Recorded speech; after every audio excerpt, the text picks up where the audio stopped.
अस्सलाम वालेकुम। आज हम 12वां सबक पढ़ेंगे जिसका नाम है बात मसावात की। मसावात के माने बराबरी। बराबरी की बात इसमें की गई है। इस सबक के लिखने वाले मुसन्निफ़ हैं डॉक्टर अशफाक अहमद।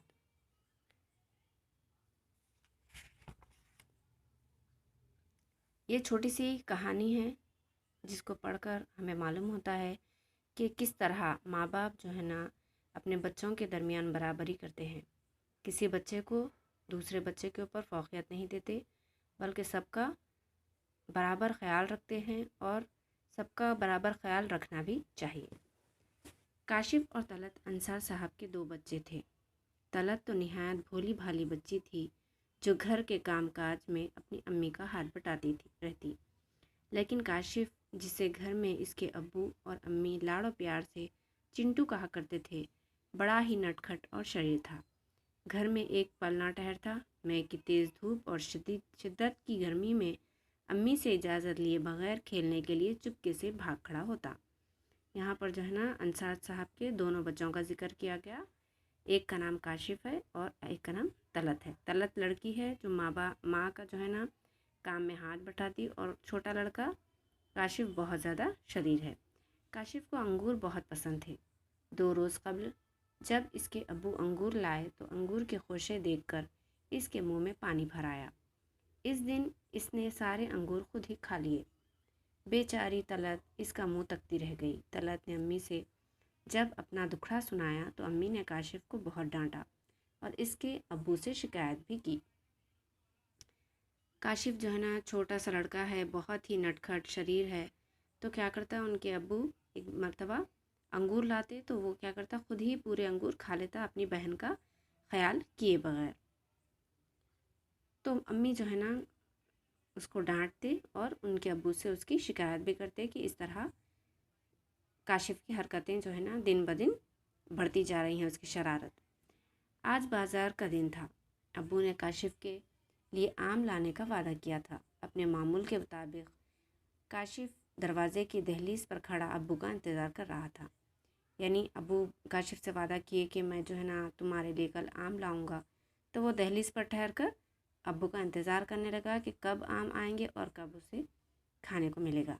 जैसे ही अब्बू की स्कूटर आंगन में दाखिल हुई, तलत बोल उठी, अब्बू आए। लेकिन ये क्या, आज तो अब्बू ने बैग मेरी तरफ बढ़ाने के बजाय खुद ही लिए घर में दाखिल हो रहे हैं। तब ही काशिफ को ख्याल आया कि कल अम्मी ने इसकी शिकायत की थी, शायद इसका रद्द अमल है। वो मायूस होकर अब्बू के पीछे पीछे हो लिया।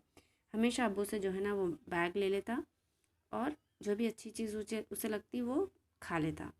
तो अब्बू क्या करे, इस मर्तबा उसे हाथ में बैग नहीं दिए बल्कि ख़ुद ही लेकर अंदर दाखिल हो गए। तो उन्हें समझ गया काशिफ के कल अम्मी ने मेरी शिकायत की होगी अब्बू से, इसीलिए अब्बू ने मुझे बैग नहीं दिया, बल्कि वो उसके अब्बू के पीछे पीछे चल दिया।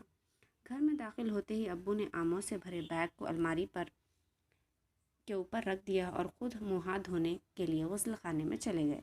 इधर काशिफ और तलत हैरान थे। इनकी समझ में ये नहीं आ रहा था कि आज आखिर ये सब क्या हो रहा है। दोनों बच्चे भी हैरान थे कि हमेशा जो है ना काशिफ के हाथ में अब्बू जो है ना बैग दे देते, आज बैग देने के बजाय उन्होंने खुद ही अलमारी के ऊपर रख दिया और मुँह हाथ धोने के लिए चले गए। ये मामूल के मुताबिक नहीं हो रहा, बल्कि कुछ तो ख़ास बात है। इधर काशिफ और तलत जो है ना परेशान हो रहे हैं। बेचारे दोनों अलमारी के सामने खड़े होकर पहरा देने लगे। अब्बू तौलिए से हाथ मुँह साफ करते हुए ड्राइंग रूम में आए और कहा, चिंटू जाओ अम्मी से चाकू मांग कर ले आओ। तलत तुम भी जाओ और तश्तरियाँ ले आओ। काशिफ ने तलत की जानिब सवालिया नज़रों से देखा और दोनों बावर्ची खाने की जानिब चल पड़े। यानी उनके अब्बू क्या करे, काशिफ से चाकू मंगाए और तलत से तश्तरियाँ मंगाए। तो वो जो है ना हैरानी से एक दूसरे को देखने लगे। काशिफ मुँह बनाता हुआ चाकू ले आया। तलत भी तश्तरियाँ साफ़ करती हुई ड्राइंग रूम में दाखिल हुई। दोनों अब्बू के सामने बैठ गए। तलत सोच रही थी कि अब्बू बिला वजह आम काट रहे हैं, हमें एक एक आम मिल जाता तो क्या अच्छा होता। यानी वो जो है ना अब्बू क्या करे कि आमों को काटना शुरू करे। तो तलत सोची کہ ایک ایک آم دے دیتے تو اچھا ہوتا۔ کاشف سوچ رہا تھا کہ آم آخر تربوز کی طرح تو نہیں ہے، انہیں بھی کاٹ کر دیا جائے، یعنی بغیر کاٹ کر بھی ایک ایک آم اگر ہم کو دے دیتے تو ہم اس کو کھا لیتے تھے۔